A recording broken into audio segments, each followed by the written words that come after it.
one that I've sung since I was very little, but that has changed its meaning multiple times over the course of my life as I went through different experiences.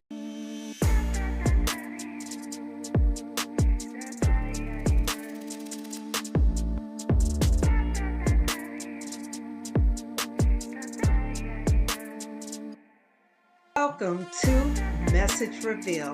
Message Reveal identifies a vibe, a message, or a story told through, yes, lyrics of a song. Well, you guys, if you rock with me every Monday, you know what I do and how I do. I tell you something special about our guests, and I can't wait to tell you about our special guest today. So let's get started. Let me tell you just a few things about her. One, she's a futuristic. We'll find out how she identifies. What is that all about? Number two, she's a nomadic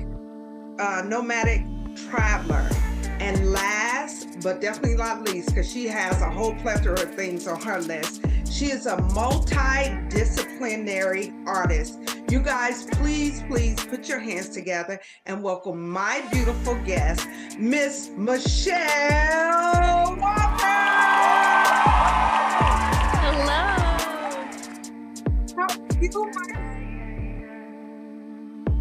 How are you, my dear? Absolutely wonderful. And how are you? I am doing fine. I'm doing fine. Thank you for asking. And like I say to all of my guests, you took time out of your busy Friday to come sit with me so we can discover who you are. So thank you. Thank you for having me. You are more than welcome. So let's get started. I'm just gonna jump into the middle of how I originally identified you. You are identified as a nomadic traveler. And I don't think a lot of people know anything about that. So if I just can give this little piece, I won't go into detail where I met you, but it was at a recreation spot, just so people, just in case someone wants to drive around for safety reasons. But my daughter and I met you, and we found out you kind of travel in your van and live in your van and do things in your van. And I think that is very interesting. So, can you just tell me a piece what initiated or what was the catalyst for you to begin this lifestyle and tell us a little bit about it? Well, back in 2019, I was working overtime, like 50 hours a week as a caregiver. And I decided that I wanted to take a break to backpack Europe and maybe even Southeast Asia. So I kind of downsized my apartment and I took leave on work and ended up going to Spain and Amsterdam and Hawaii. And this was right at the tail end of 2019. So you can imagine what happened next as 2020 came on us. So I had to come back home. And at that point, I just kind of had gotten into the rhythm of traveling. And I realized that I really didn't want to do the 50, 60-hour a week grind anymore. So I stayed downsized. I bought a van and I started traveling the US instead. And I really, really enjoy it. So let's unpack, really enjoy it. What is it about traveling? Because I'll say this. Me, I travel within the United States. I've traveled outside of the United States, but to me, it's like 5 college degrees to be able to travel to different places and be hands-on. And I remember, I might be telling my age, 60 Minutes. I don't know if you remember that show, 60 Minutes. And Andy Rooney would come on at the end and he would have these little bits, little commentary. But one of the things he talked about was traveling and how it was worth a degree. And it is, because you get to have hands on experience on the ground, meeting people, seeing how people live, and just navigating through life. Do you feel that same way? Absolutely. There are so many experiences that you can't really embody until you experience them in person. Reading about it or, watching a show or something, it really doesn't prepare you for how varied people are, how different people's cultures are, and being able to really connect with people in different areas and see how people live their lives totally different ways than we were raised is really, really eye-opening. And it really helped me grow a lot as a person. Um, I like you saying growing a lot as a person. I would think, and this is just my own personal feeling, it gives you a lot of respect for how they operate in their life because sometimes people will look in and peer and say, why don't they do this? I wouldn't do that. Why are they operating like that? But until they're immersed into the culture and say, oh, okay, they're taking their shoes off because they're grounding themselves, or whatever the case may be, do you feel like it gives you a greater respect? Absolutely. Absolutely. I think that when you travel certain places, you kind of have to leave your ego at home and do things the way they do them and respect their culture. I see so many Americans go to places like, say, Mexico, for example. I spent a good period of time in the Yucatan during 2023. And I see a lot of people who go to places like that and they want to change the culture. They get mad that people are partying and playing their trumpets and having the mariachi bands late into the 2, 3 o'clock in the morning, and that's the culture. And it's just I feel a sign of respect to be able to go someplace new and leave your preconceived notions at home and just experience the way somebody else does things. It really opens you up. I'm glad that you touched on that because that may be a call to play 3 o'clock in the morning to wake up the ancestors. Or that may be the best time because they've worked all day to really celebrate and be in connection with the universe. So I think what you're saying, the example that you provided, was a great way to really respect how they do it. And if you don't like it, go about your business. That's the way I see it. Absolutely. Absolutely. I'm really glad that you touched on that, the spirituality aspect of it, because we in the Western culture, we like to look at things from a psychological lens. And if you can't study it or test it, then it's not real or valuable. And there's just so much information and culture and tradition that kind of gets dismissed as woo woo, or as not legitimate, when these are ancient practices that people have perpetuated despite not being allowed to, or despite having their beliefs discounted. And it's just so important, I think, to really give respect and give homage to the legacy that these people have carried for centuries and centuries and centuries. No, I agree with you 100%. I'll just package it up like this. If you come to my house and as a guest, you don't get to tell me how to run my house. You are more than welcome in. You can sit at my table, but you don't get to tell me how to control and do those things. So I hope this will give someone a perspective at any age. If you go somewhere and it's somewhere that you don't feel comfortable or it's something new, learn why they have these practices in place. Absolutely. So, speaking of while we're still traveling, let's talk about something that I am super fascinated by. You've experienced it. Now, I want to go experience it. I've never been to this place, and I'm like, ooh, and the pictures that you provided were very, very vivid. I was like, ooh, I have to ask her about this. So, we're going to talk about it's called Fairyland, or let me get it right, Fairy Falls, Portland. I never heard about this. Never, ever. So tell me, one, how did you discover it? Two, what kind of energy did you feel connected to the most high or whatever your higher self when you were there? And three, what did you experience? Well, I'll start by saying that the Pacific Northwest is one of my favorite places on the planet. And all the places that I've traveled, I truly feel the most spiritually in tune there amongst the greenery. And there's so many waterfalls and hikes that you can literally park on the side of the highway, and within 2 or 3 miles, there will be 10 or 15 or 20 waterfalls that you can hike to. So it's a really magical place. But I was in a headspace at that time where I was trying to celebrate and give honor to my inner child as much as I could.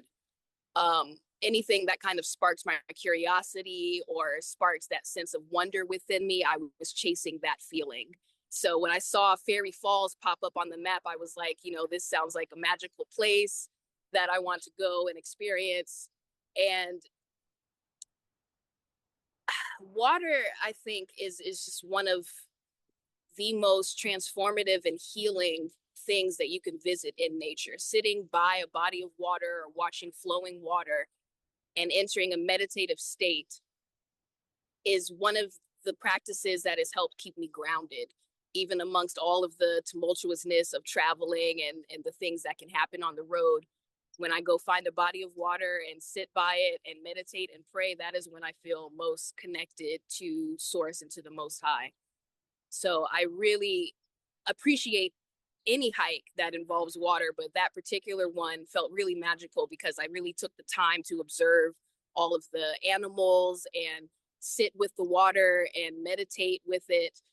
And I really recommend it to anyone who has the chance to go to Oregon.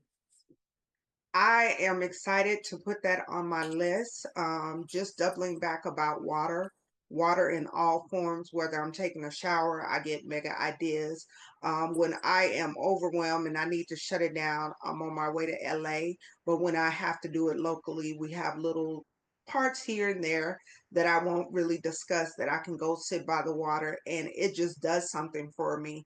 I don't know if you're aware, you look up negative ions that is given off by bodies of water and it helps your brain function properly. It has all these great things. So I'm with you 100% when it comes to that. Absolutely. I was studying, there's a few different scientists actually that are studying this, but they study how water responds to different frequencies, to music and to spoken word and written word. And they might freeze a jar of water that has a message written on it, or they might speak into the water, and then observe the patterns and the fractals that appear in the water. And it's really fascinating. I think that because we have so much water within us, because it's the one thing that we truly need to survive, it is absolutely vital to make some kind of relationship with it and to do your best to try to honor the source energy that's present in it. Yeah, yeah. I agree 100%. And I love that you brought that up about speaking into the water. That can be a daily practice that you can do just between yourself, whether it's water, whether it's tea, anything, speak your intentions in it and then drink it. And that's a whole nother thing, a whole nother show. But Yeah. thank but thank you for bringing that up.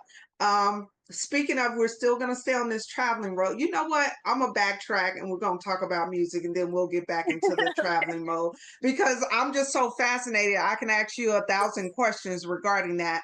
But I don't know if you know, but music has turned me all the way out in such amazing way.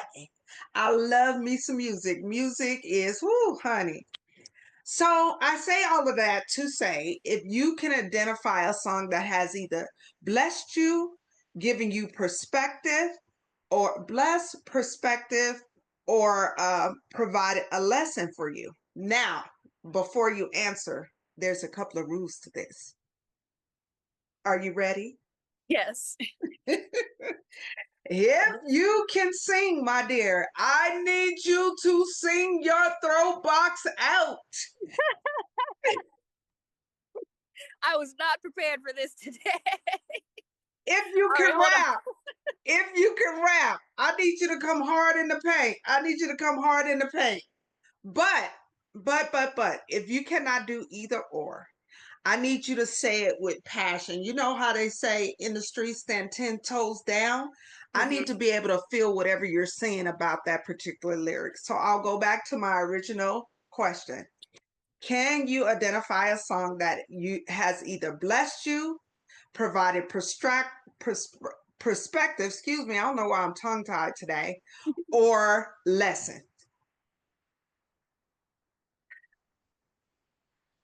Music is a foundational aspect of my life, and I'm very intentional when it comes to music. there are certain songs that even though I might love the rhythm or want to get into sort of a party energy, if the lyrics don't align with what it is that I'm trying to embody myself, I can't really listen to it, because I believe that music and frequency and lyric all together really can affect your mindset and your mood and your trajectory. So, having said that, I am having a lot of trouble picking one song that I think may have blessed me or given me a different perspective, because there are so many. Um,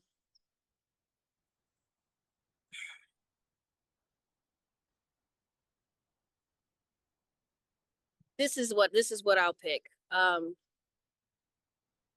This song is one that I've sung since I was very little, but that has changed its meaning multiple times over the course of my life as I went through different experiences and gained new levels of awareness. So I am a little nervous, but I will try to sing it for you. Don't be nervous. We are organic on this plate. Just do your thing.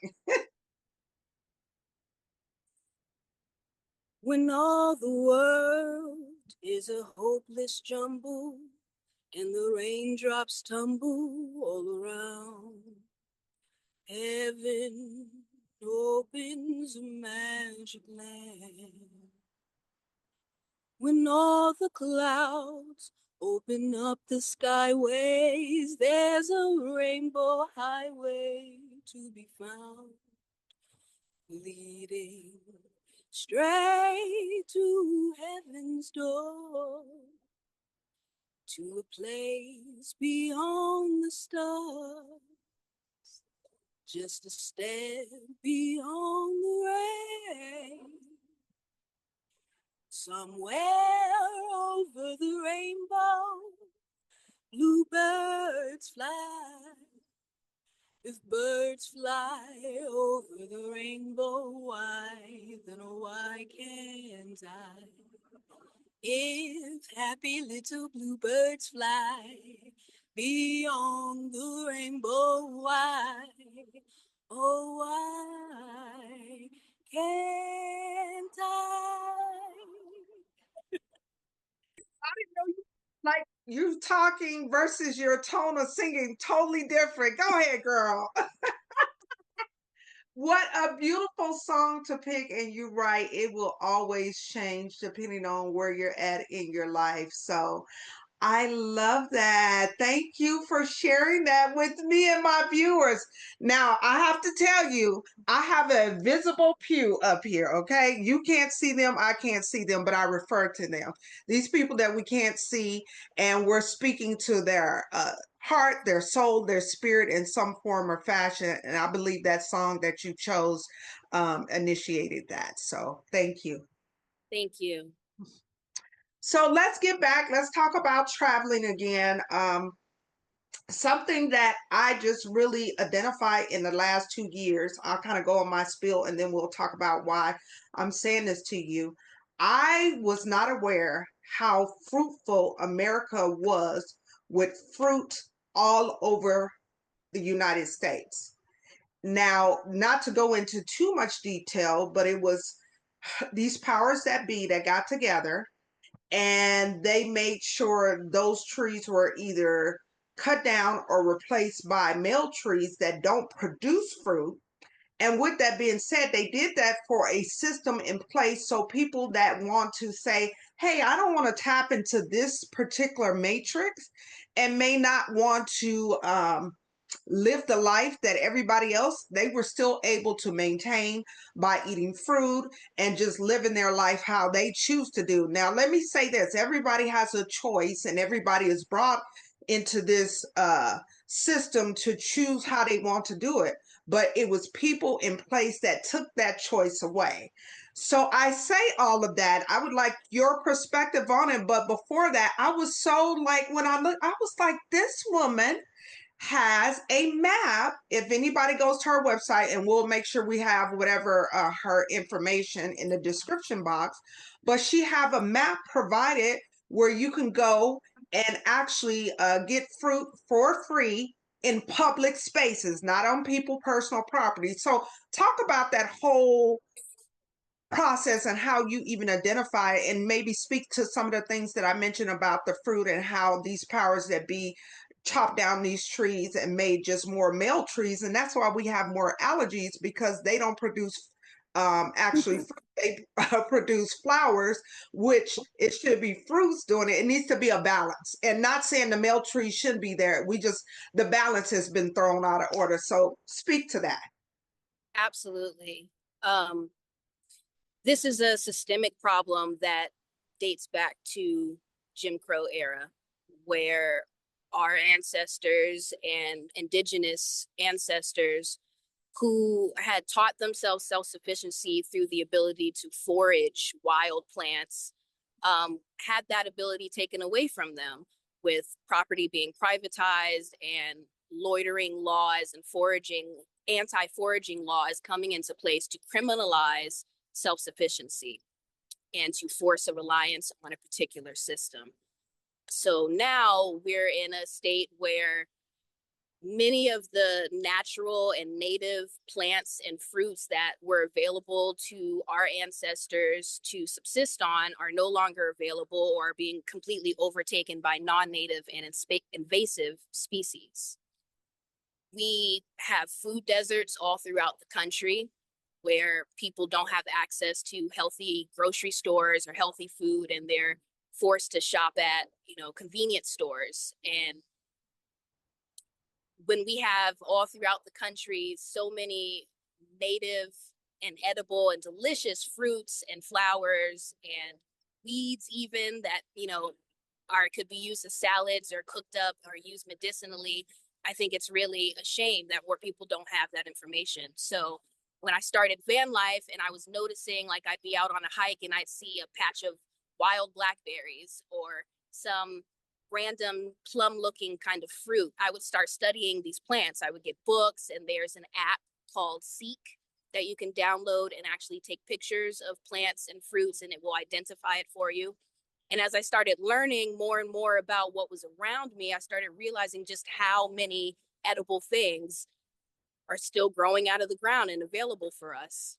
So I really highly recommend and encourage people to learn just what's in their own backyard, because you could be really surprised by the plants that you're stepping over every day actually being really healthy and really medicinal for you. Um, I really like when I was looking at one of your videos that you said, and I think we need to get back to this. Please don't take more than what you need. Where did that concept come from? Because that can be applied to all areas of our life. If you can speak to a little of that. We won't have what we don't replenish.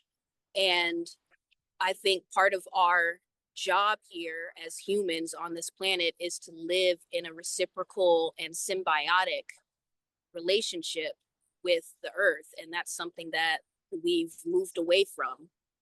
A lot of the issues that we're having mentally, physically, spiritually, economically, all go back to this breaking of the bond between us and nature.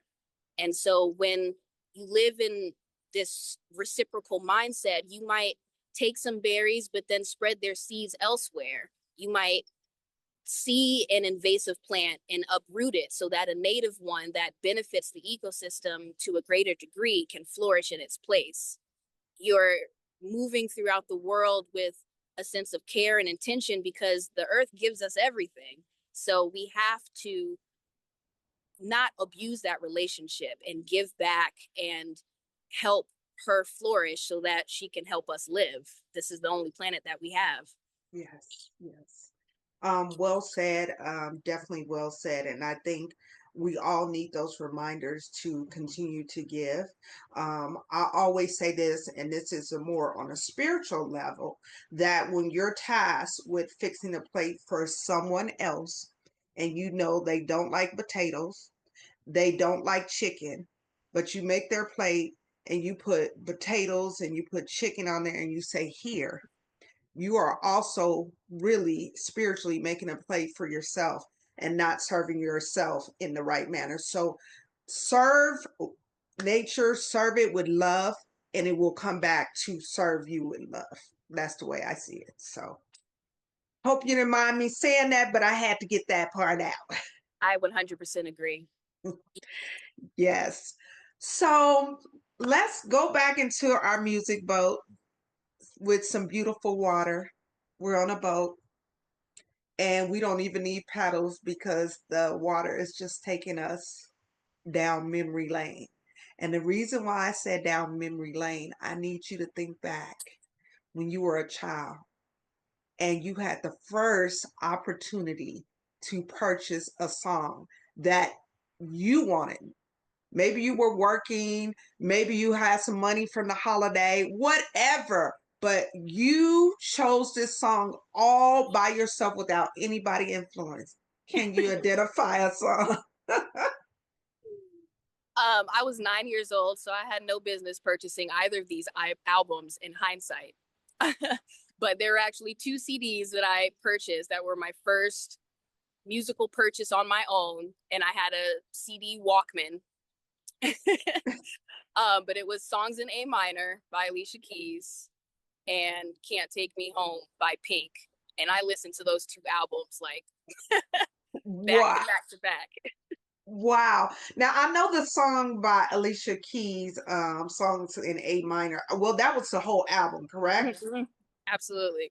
I was this when Pink initially started off and she was kind of in the R&B Yes. area. I thought she was a light skinned black girl. I'm not even gonna lie to you. I think Everybody everybody did, and I think they packaged her up to do that, but she, even though she is authentically singing what she sings now, she still has that to me that soul presence about her. She's yes. just very authentic, like this is who I am. But I'm gonna dive a little deeper. Can you give us a couple of lyrics of the song so we can be aware of what particular song that you enjoy for Pink?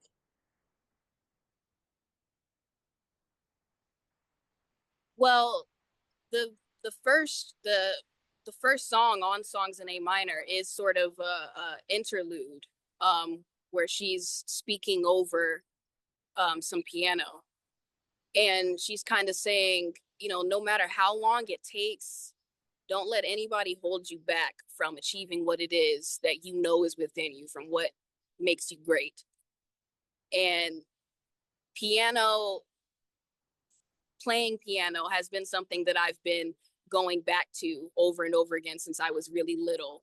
I never really got proficient at it, but it's one of the instruments that I went back to over and over and over again. And so I have a certain relationship with not only that song, but with playing piano and with using that as a medium to get my own melodies out. And it's been a long journey of discovering who I am as an artist, like not replicating other people's art, but finding what it is that I really want to say and what music is really within me and honing in on that. And through that process, then learning about myself and what is important to me. It's been really again, a long journey, but I'm kind of at a point now where I think I'm ready to share some of my work with the world.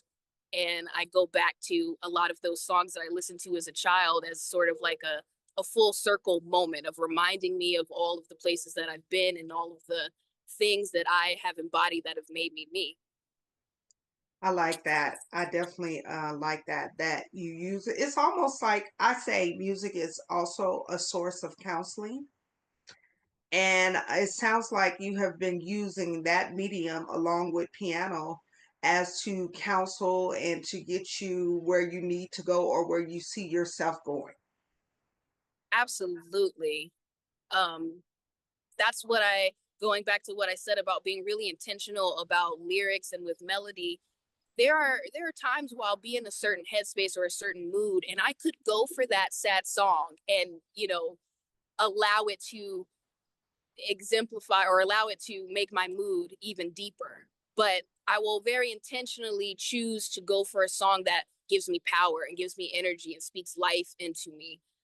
And being able to even curate playlists that can put you into a certain headspace and speak good intentions upon your life, speak protection over your life, I think is really important to keeping the flow, keeping the good energy going. I always find that if I'm in a stagnant space or I'm feeling upset about something, that turning to music and really getting that energy moving can completely shift my mindset. Oh, absolutely. Absolutely. I'm a gazillion. I don't know if that's a word, but I just made it up. I'm gazillion percent in agreement with you. Um, let's talk about you playing the ukulele. I think that is like so it was so beautiful. What was the attraction for you to say, let me get the ukulele out? It's so small, but it still packs a big punch, so to speak. So tell me about that. That really was the that really was the inspiration, it being small and so easy to carry with me. I do have a guitar now too. And I'm just stacking up instruments in this van, somehow miraculously finding a way to store them all. But when I started out, I thought, ukulele, I already can kind of play guitar. And so ukulele wasn't that big of a change, but it being smaller definitely influenced me to pick it up. And that was actually the first time that I was trying to play and also write a song at the same time. So having that little audience member definitely helped. Well, you did a wonderful job. It came across very simple. It came across that you were currently in your creative mode. You know how you'll go la la la. No, I want to go la. Like you can tell you in your creative mode, but it was still very beautiful and simple. So thank you for sharing that part of you with the world. And I hope 10 years from now you go back and see it and you can see another part of you that has grown. Absolutely. So let's talk about something that I was like really shocked about, but we all have different layers. Let's talk about you being a published author. Let's talk about the locket. Let's talk about Midnight Indigo, all those connections. So, the locket is your actual published work, correct?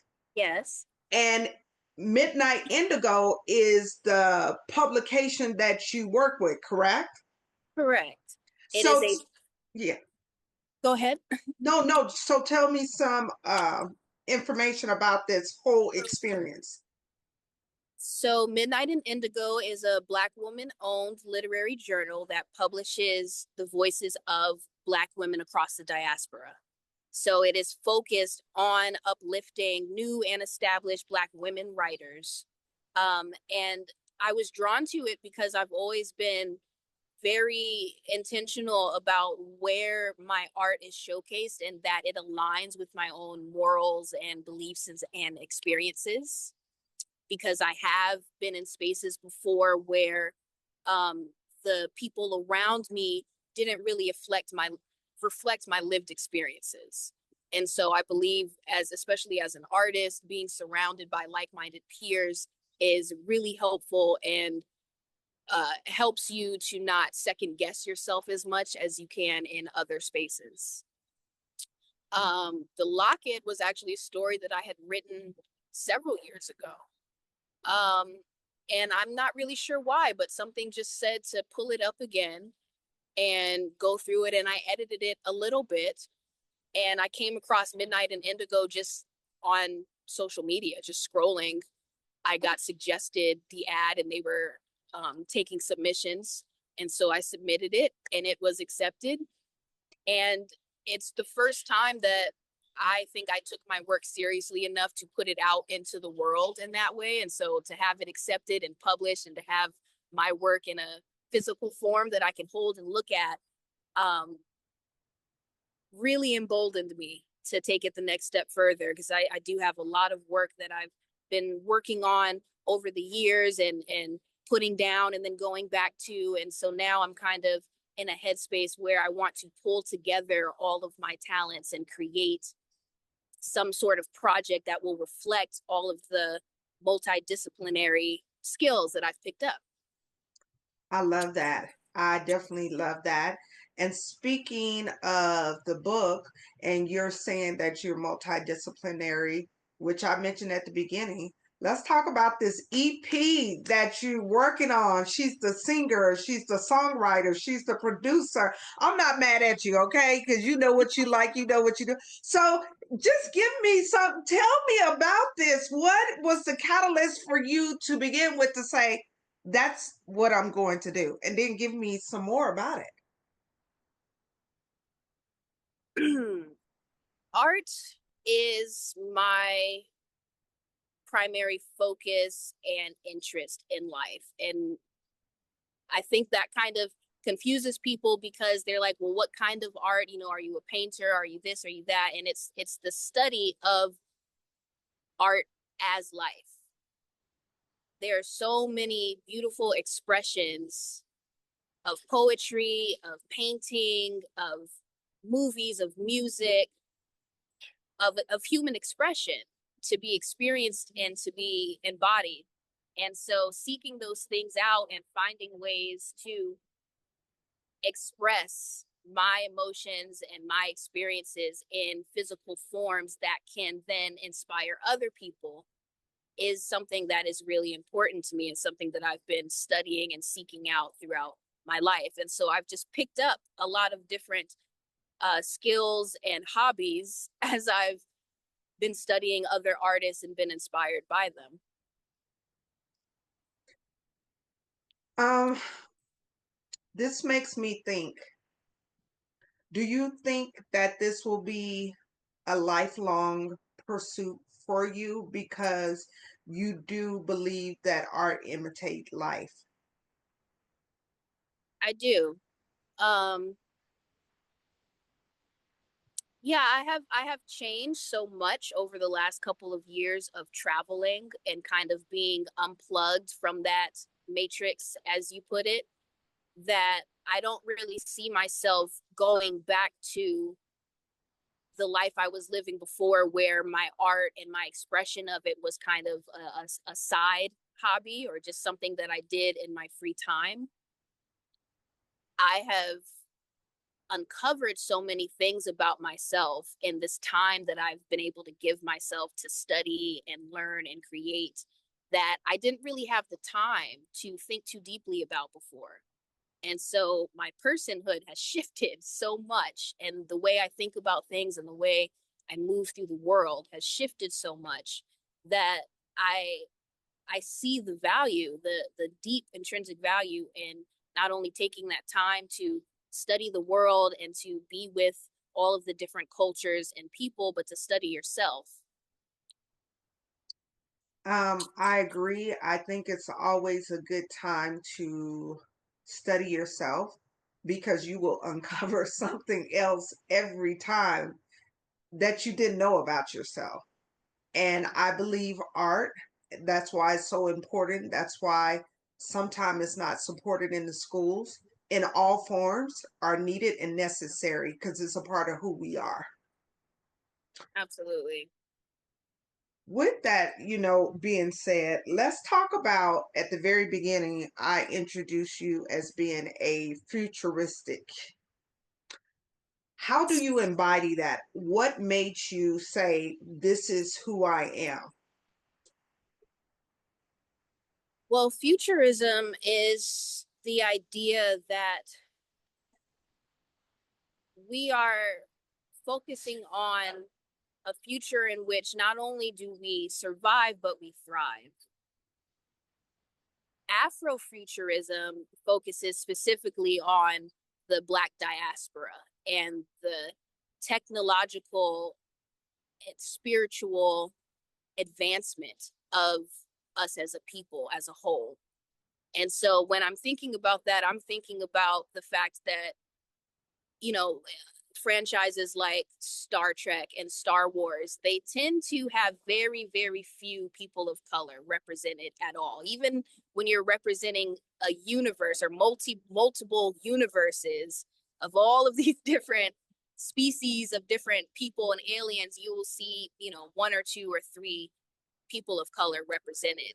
And so when I'm thinking about my work and I'm thinking about my art, I'm thinking about how do we move into the future? How do we embody our traditions and our culture while shifting into the new age? And what does that look like?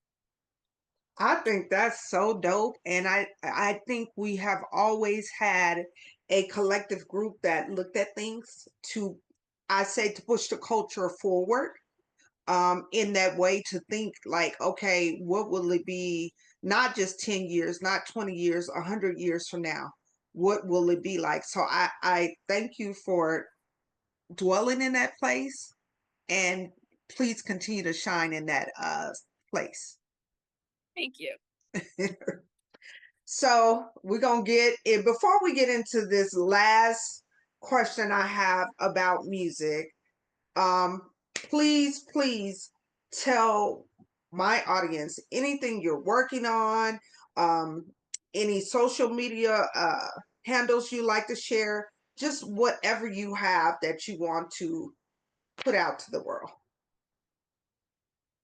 Well, I'm currently actually focusing on the completion of my computer science degree.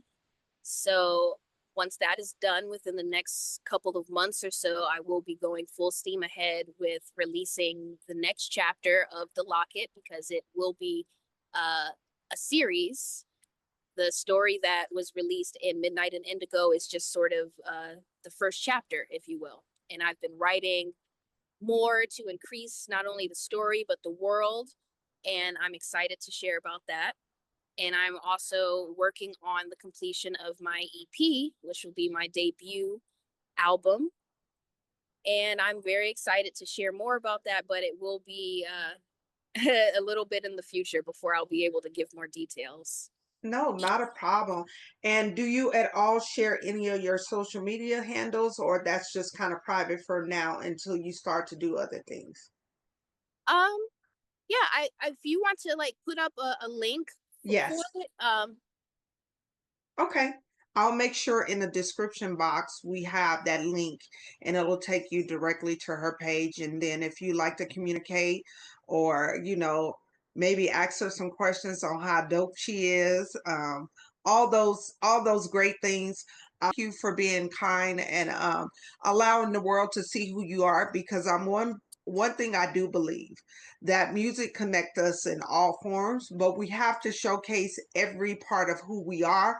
Everybody is not mainstream. Some may do this, some may do that, but we need to collectively package it so we can show it in its most authentic form. And what you're doing today is an example of that by telling your story, your point of view, and how you look at life. So, as we go back to music, can you, my dear, identify a song that you would love to dedicate to the world from parts of your heart or all of your heart? Can you dedicate a song to the world? yes. It's actually a newer song. It's called Free by Little Sims. And I love this song because it embodies so much of what we're missing in the world, which is love and how fear and misinformation is truly the enemy of love and the expression of yourself, your true authenticity.